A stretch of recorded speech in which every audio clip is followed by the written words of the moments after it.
Greetings, YouTube. A Missouri school board has voted to remove Slaughterhouse-Five and another book from the library for, and I quote, teaching principles contrary to the Bible.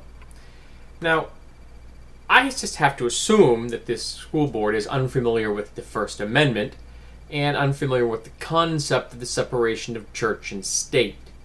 And I'm sure if they were made aware of these two concepts, that they would then reverse their vote, which was 4-0.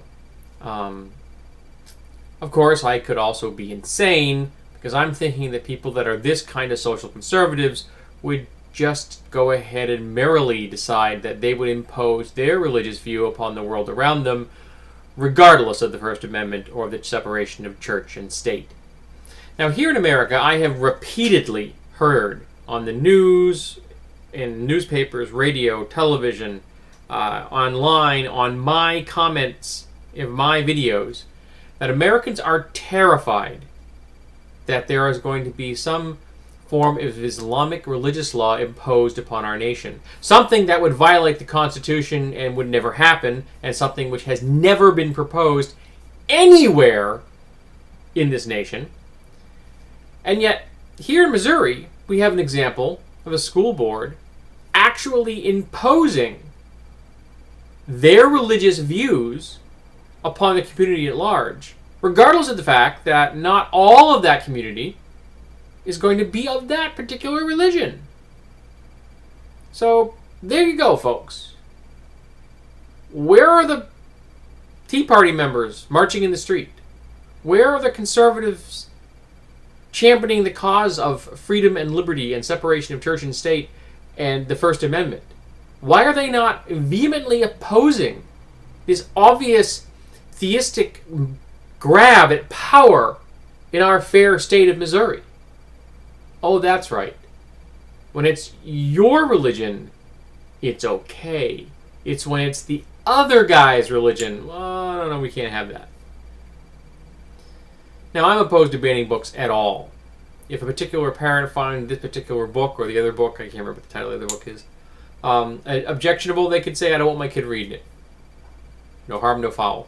The teacher could submit a list to all parents saying, these are the books our kids are going to read this year. If the parents have a problem, say, again, I don't want my kids reading these books. And if the parent says, I don't want to read any of these books, then I'd be saying, then why is your kid here? Because that's what an education is all about. But I also support the concept of exposing children to books that their parents may not want them to read is a virtue, because you'll be exposing them to ideas that their families are not going to expose them to. Now, if parents want to teach their children about religion, they can do it on their off time. You're not in school all day long. And when you're in school, you should be exposed to concepts that you're not going to be exposed to in your everyday life. That's, to me, part and parcel of being educated.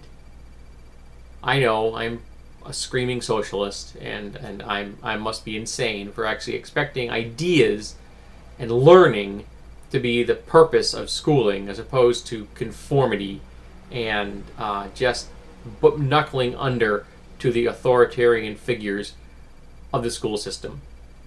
So, what do you think, folks? Is Slaughterhouse-Five inappropriate for high school students? Do you think that banning books is good at any time?